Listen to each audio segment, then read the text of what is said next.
Is that right? Yeah. Okay. Yeah. Well, thank you for coming to the last lunch and library session of the academic year. Today's session is Jim Gray and Kansas Cattle Towns. And just do a quick introduction here before we start. Cell phones, if you have them on, turn either vibrate or off. And one other thing is this program is brought to us by the Kansas Humanities Council. It's a nonprofit organization promoting understanding of the history and ideas that shape our lives and strengthen our sense of community. And this being the 150th anniversary of Kansas statehood, they're really celebrating it this year. So, all right, well, I guess we'll jump right into it. The cowboy, Jim Gray, is a sixth-generation Kansan whose family migrated during the territorial days. In 1996, Jim co-founded the Cowboy Society. And Cowboy is an acronym for Cockeyed Old West Band of Yahoos, to promote and preserve Kansas's cowboy heritage through the bi-monthly newspaper, Kansas Cowboy, which I'm sure you probably all have a copy of. So, in 2009, Jim authored the book, Desperate Seed, Ellsworth, Kansas on the Violent Frontier. His newest venture, the Way West, is a weekly column available in newspapers across the state. Whether it's his latest column, book, or Kansas Cowboy article, Jim writes in a style that puts flesh and blood onto the bones of stories, buried but not forgotten. He joined the Kansas Historical Humanities Council Speakers Bureau in 2010. Ladies and gentlemen, Jim Gray. Thank you. Yeah, the Cockeyed Old West Band of Yahoo Society, we had a lot of fun with that. I actually got, I don't know, there's several different ways to come at how I got started in all this. My dad was one of those characters who liked to talk to the old-timers, and so from the time I was really little, I experienced that. He was a great coffee drinker, and he knew all the coffee shops, and we'd go in these coffee shops, and he'd find the oldest guy in the place, and that's where we'd go sit, and then we'd learn what we could from him. So I picked it up pretty early, carrying on these stories. So I ran a store in Ellsworth called Grover's Mercantile, which we sold the Old West clothing, and we closed that out here in 2008. But clear back in '96, had all kinds of interesting people coming and going out of the store, and one particular fellow came in whose family had been ranching in western Kansas since about 1885, and my family had started ranching approximately the same time period, so we kind of, we had something in common and got to telling the stories, and he was probably in there for about 2 hours, his story. When he left, he walked out the door. He was an older guy. I suppose he was in his late 70s, something like that. And as he was walking out the door, he turned to me and he said, "Well, I didn't think anybody cared about this stuff anymore." And then I realized I didn't even actually get his name. We were so into telling stories that I didn't get his name. And the realization that these stories are disappearing daily was the reason that we started publishing the Kansas Cowboy, trying to preserve that history. And I had always been interested in the cattle drive era anyway. There were stories in my family of being involved in that. My great-grandfather had bought Texas cattle and marketed them in Kansas and that sort of thing. So I had this interest in it from a long time ago, and I began then with the paper to more seriously collect that information. In the past, I'd read stuff, but I wasn't collecting it. I can't tell you how many times I ran across information that I now have in my head, but I don't know where I got it from. And that's really frustrating sometimes, because you want to go back and find those sources. But the Kansas cattle towns are an interesting subject. The whole cattle drive era, we get this idea, we get a romanticized idea of what went on from the movies and from novels and from the old television series that I grew up with. All those Roy Rogers and Gene Autry and Hopalong Cassidy. So the cowboy has a certain image that's not so far from the truth, but it's not exactly the truth. I guess I'd like to say it that way. There are a lot of things that have been passed on as being history that really aren't. And so there's a lot of things about that time period that I found interesting, that what was the real reason for some of these things? Well, what's the reason for a Kansas cattle town? Why did we even need the things in the first place? And it turns out that you have to go clear back from the beginning of time when men started keeping livestock. It was a profession that was necessarily one that kept you away from civilization, because you need large areas for your grazing. So livestock handling was always on the fringes of civilization, and for that reason, if you were going to make a living from it, you had to somehow get those livestock to the towns, to the villages, in order to market them. And naturally, trails were developed from the beginning, although they weren't always, like our modern terminology of a cattle trail. It wasn't necessarily referred to as that. As an example, in England and British Isles, the economy that developed was one in which livestock were handled away from places like London, and farther to the north up into Scotland you had livestock production. Over down in Wales there was heavy livestock production, and in order to get those animals to the marketing centers like at London, they developed what they called drover roads. And a drover, I have to explain, is a drove was a herd. A drove could be a herd of cattle, a herd of sheep, a flock of geese. It could be anything that's livestock in a group was a drove. And so anyone who moved those cattle or those particular droves down the road to market them was a drover. So they had the drover roads that were developed, and a whole economy grew up around the moving of the livestock from their range to the market close to the cities. The farmers along the road would especially put up hay and produce grains, and even then produce the milk and the butter and the food. And so when these guys would come down the road, they could turn into a paddock and leave their livestock overnight and pay the farmer rent for that and for the hay, and then get fed. So little inns developed, all kinds of businesses developed along these drover roads. And once they would get to the markets, the little interesting thing, they used to use, Scotland's known for its dogs, livestock handling, and they used a lot of dogs bringing the livestock down the drover roads. But when they would get to the market, they didn't always market them right away. You would get there, and then you would hold your animals, and you sell them off as you could. There wasn't as much need for all the dogs that they had brought along, so they'd send the dogs home. Send them right back up the trail, and the farmers along the drover road would watch for the dogs as they returned, and they would feed them and take care of them, and the dogs would just go home on their own, which is the story of Lassie Come Home. So that's how that originated. Well, then, so in the eastern part of the United States, as things moved to the colonies, these same drover roads were in the Carolinas.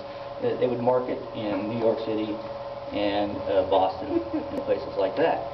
So then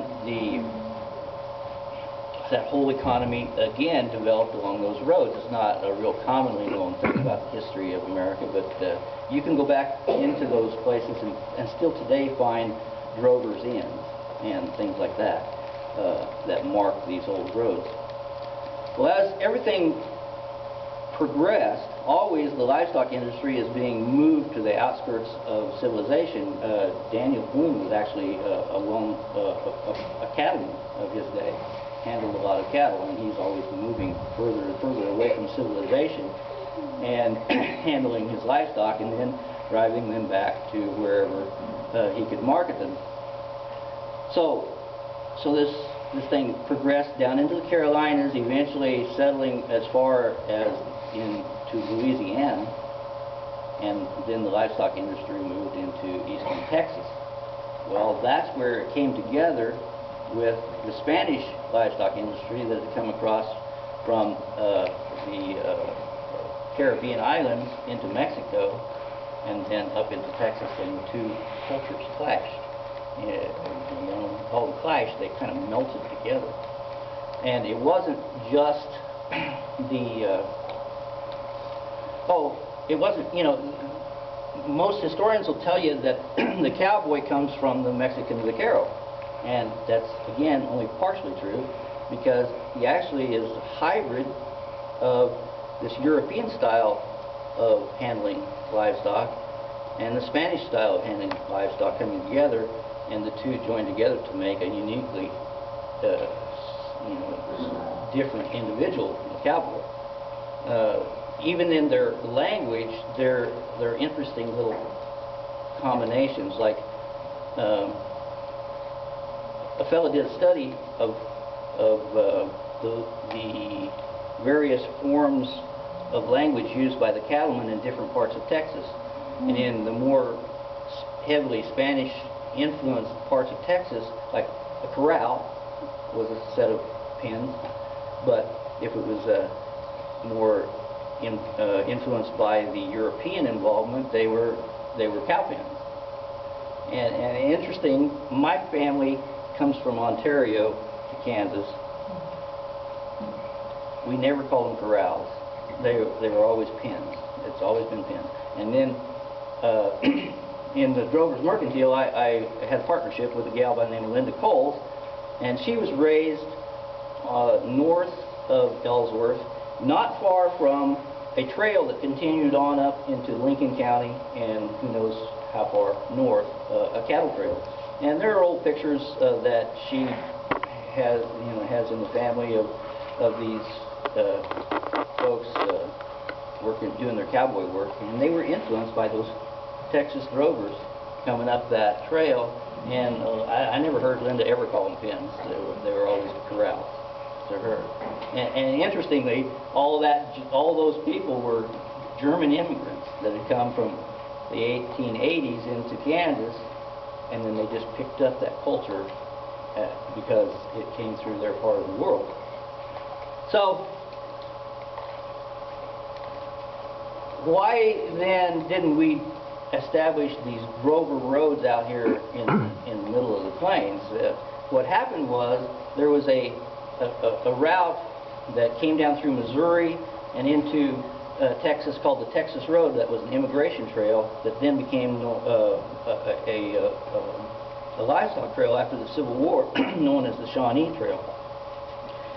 And that whole drover economy could have been established, except that the cattle from South Texas carried a mysterious disease they called Spanish fever, or Texas cattle fever. And no one knew for sure what was causing it, but these doggone Texas Longhorns, when they drove them up into Missouri and got them mixed up with the domestic cattle that the settlers had brought in from the east, domestic cattle just died nearly 100%. Devastating to the farmers as they came through the country. And they didn't know what was causing it, so they created quarantines for cattle coming out of South Texas that they wouldn't allow them to drive through Missouri during the summer months. That for some reason that they knew that if these cattle were held over through the winter months, they were no longer poisonous. You know, they somehow were sterilized by that cold, but they didn't know why that was. So you could bring Texas Longhorns through in the wintertime, but nobody's driving them in the wintertime. They're wanting to come up through the summer with good grass. and they wouldn't allow that, and that created a whole conflict right at the Missouri border, and then later on into Kansas. So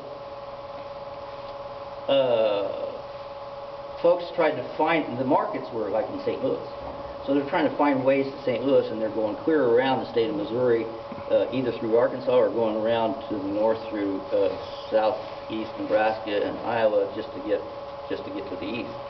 And in the process, they discovered the wonderful grasslands of Kansas, and that just encouraged even more and more cattle to be driven up into this country.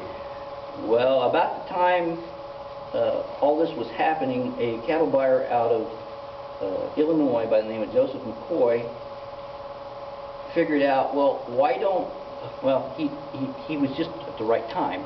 There was a brand new railroad coming across the state of Kansas called the Union Pacific Eastern Division, and it was later reorganized and was the famous Kansas Pacific Railroad.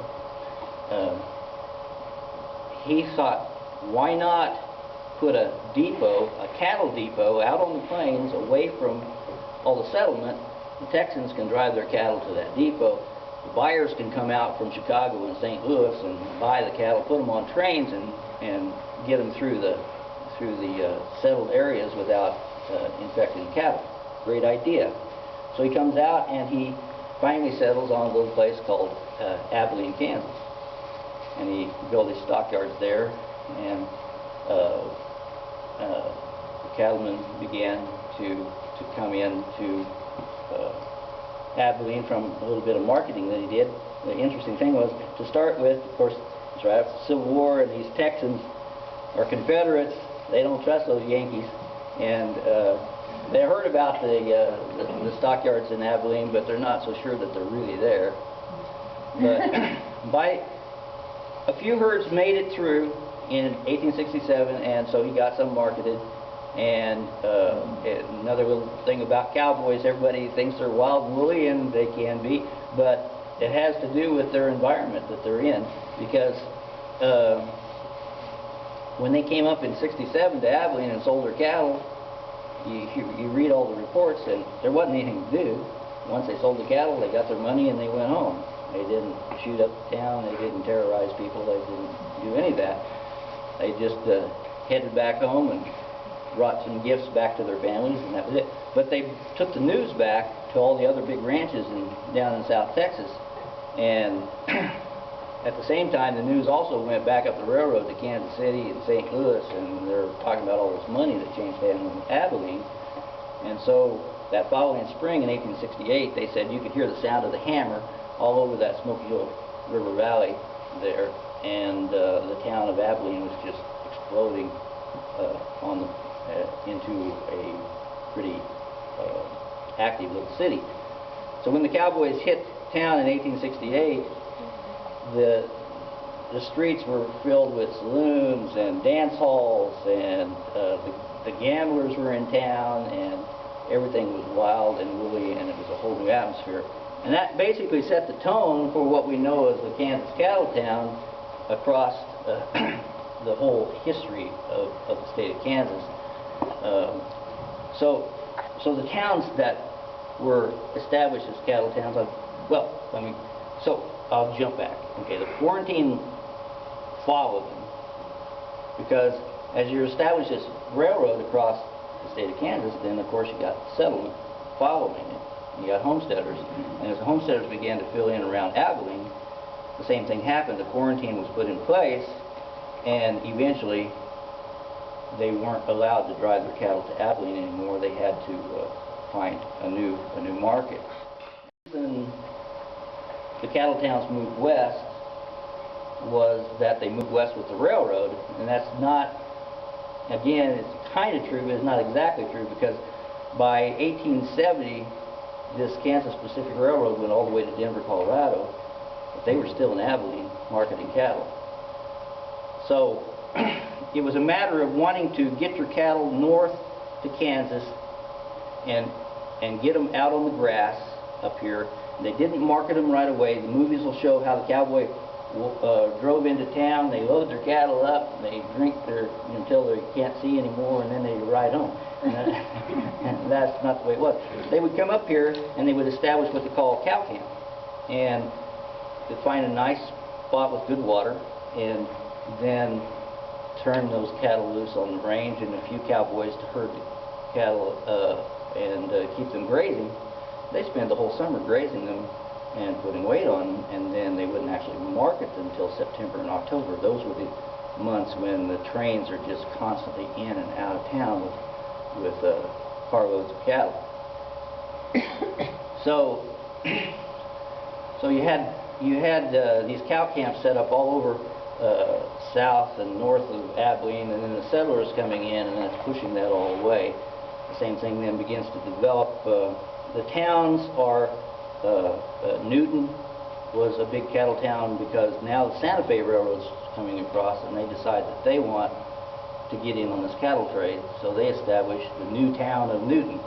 And it was set right on the Chisholm Trail, just directly south of Abilene, and basically Abilene was losing the market anyway, and Newton doesn't have the settlement yet, so you can come into Newton. Well, then there's Wichita. The railroad didn't build on down to Wichita, so in that instance it basically did follow the railroad, because Wichita is really hungry for the cattle trade, and they're doing everything they can to get those cattle into Wichita and to build their economy. At the same time, the settlers then move in very quickly into the Newton area, and Newton is actually only a cattle town for about a year and a half. And Wichita becomes the cattle town. Settlement eventually comes into Wichita. Ellsworth becomes a cattle town after Abilene on the Kansas Pacific. And each time settlement comes in, and then the quarantine lines push them out and push them farther and farther west, keeping them on the fringes of society. So as you move west into Kansas, Hayes for a little bit was marketing some cattle, but the big marketing point was Ellis, Kansas. And then a little town, if you're on the interstate going through, a little town of Park, Kansas, was actually known as Buffalo Station to start with, and then it was Buffalo Park, and today it's Park. Well, that was a big market for the cattle trade. Great Bend, Kansas was a big market for the cattle trade. At the same time, Ellsworth was, and they were competing for the same cattle. But it quickly moved out to Dodge City. And then, of course, the famous queen of the cattle towns was Dodge City.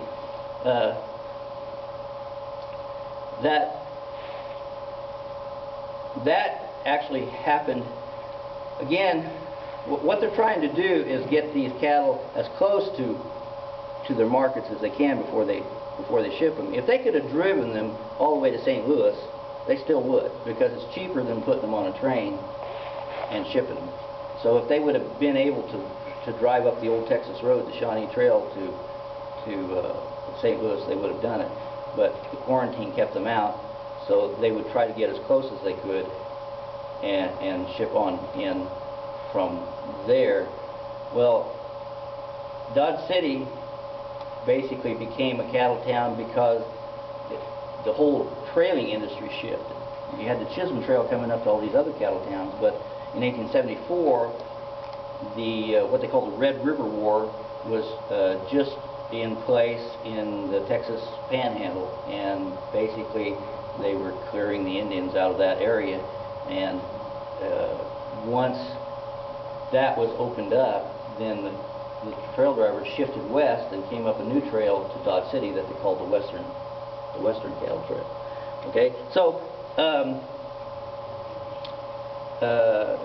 that quarantine thing was a real political football. There are always conflicts between the towns. So Ellis had gotten the cattle trade after Ellsworth had kind of collapsed as a cattle market, and here these cattle were coming up the trails through Dodge City, and Dodge was like really excited. We got all these cattle coming through. The trouble was, they weren't stopping there. They were going right on through, and they're going to Ellis. And sometimes they're going on north to Ogallala, Nebraska, and then to the range, cattle ranges to the north. But they couldn't do anything about, Dodge City couldn't do anything about Ogallala, but they could sure do something about Ellis, so they went to Topeka, and they got that quarantine line moved west of Ellis, and they shut off the trade to Ellis, and in that way were able to keep more of the cattle in Dodge City.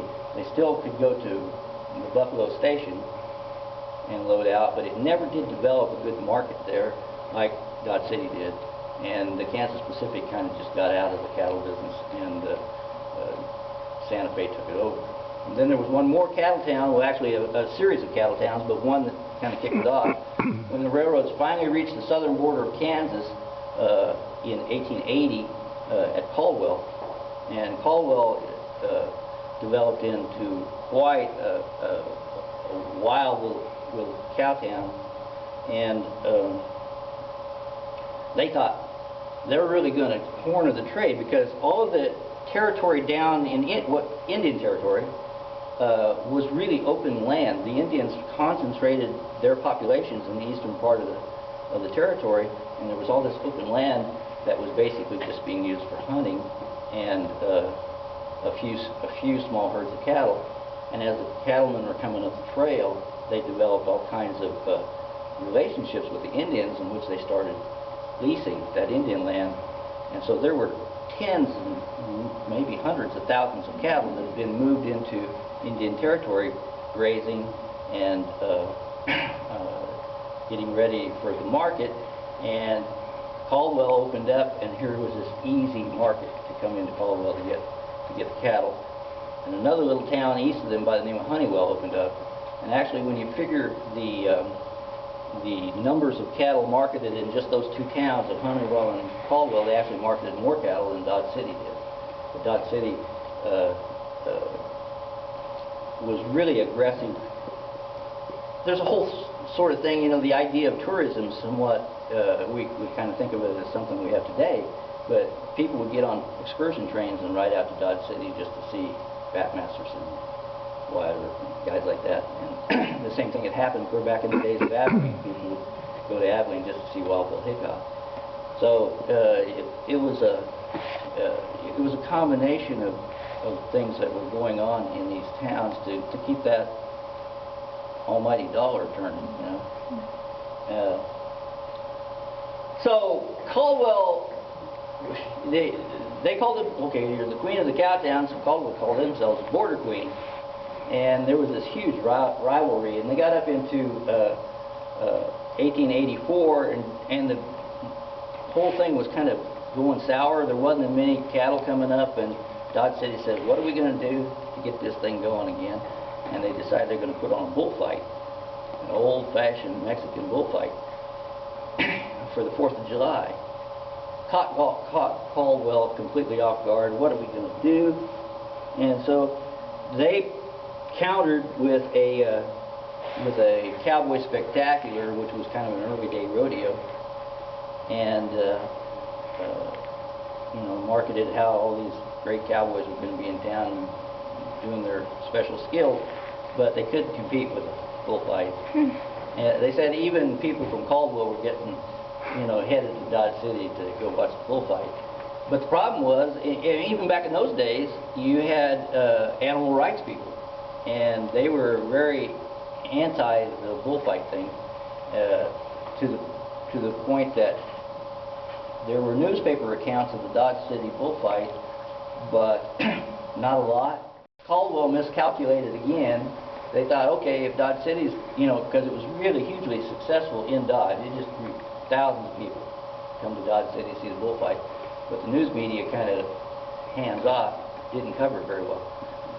And so Caldwell kind of miscalculates. They think, well, look what it did for Dodge City. We'll have a bullfight in the fall, and they put on a bullfight that virtually is almost unknown. The news media, even the local Caldwell paper, wouldn't even report on it. There was one little report that talked about a bull that broke through the fence and chased some guys out across the plains. But that was about all. So that was the end of the whole bullfight idea. So anyway, these cattle produced this whole atmosphere in Kansas that was the Kansas cattle town, and the legends that became, from the Old West. There's a really good story in Dodge City about Cockeyed Frank and Loving. Can't think of Loving's first name now. Anyway, Loving was a cowboy and had been a buffalo hunter, and Cockeyed Frank was a gambler, and they kind of tangled over a girl in town, and so one's looking for the other, and Loving come walking into the Long Branch Saloon, and here was Cockeyed Frank standing at the bar, and he pulls a pistol and called him a few names and starts shooting, and Cockeyed Frank pulls his pistol out, and they're going around the pot-bellied stove shooting at each other. And this, of course, those black powder pistols, and the room's filling up with smoke. And then they moved over, and they're going around the big billiard table. They said the pistols were so close together they almost touched as they're shooting at each other. And finally, Cockeyed Frank fell to the floor. Everybody thought he'd been shot, and Loving kind of staggered back, and he staggered back towards the doorway, and just as the lawman walked in the door, he fell in and basically bled to death right there. Turned to Cockeyed Frank, and he had just stumbled, and all he had was a little scratch on his arm. All those shots fired at that close range, and one guy got killed, but the other guy didn't even hardly get hit. So while those kind of things happened all the time in Ellsworth, there's a story about a couple of fellas who got in a fight, and you know how the bartender will say, "Take it outside," and so they started out the door, but they didn't even hardly get out the door when they turned and pulled pistols on each other, and they're just standing right in front of each other. 2 shots fired, one on each pistol, and neither one got hit. It's just the excitement of the moment that sometimes those things just defy the odds. But the stories are just wild and untamed, and they go on forever. And I can tell you stories all day long. What I'd like, if you have any questions, give us a little time here. Have any questions? I'll entertain some questions, or I'll tell some more stories. Whatever you want to do. When did the quarantine actually go to the western border? Okay, yeah. So, well, in 1885, the state of Kansas decided they just couldn't tolerate the chance of Texas fever anywhere in the state, so they passed a law that took it clear to the Kansas border, and that all now see. Caldwell still had an advantage, so did Honeywell. Their stockyards sat right on the border. So they still could have shipped cattle out of there, but the railroads decided that they didn't want the liability anymore. So the railroads wouldn't ship out of Caldwell and Honeywell either. Dodge City tried to set up a little corridor where these guys could come up to Dodge anyway, and the settlers in the area just wouldn't have any part of it. And basically, they sat on the border with rifles, and any trail herds that got to the border, they just turned them away. So they had to turn and go west around the southern border of Kansas, and then would go right up the western Kansas border in Colorado. So knowing that was going to happen, a lot of Dodge City businessmen moved out along the Santa Fe tracks just right at the border and established Trail City. Trail City. And it was a booming little town for a couple of years, but what happened was that all these guys that are bringing these cattle up here are the movers and shakers of the cattle industry, and they're pretty much the founders of today's American cattle industry.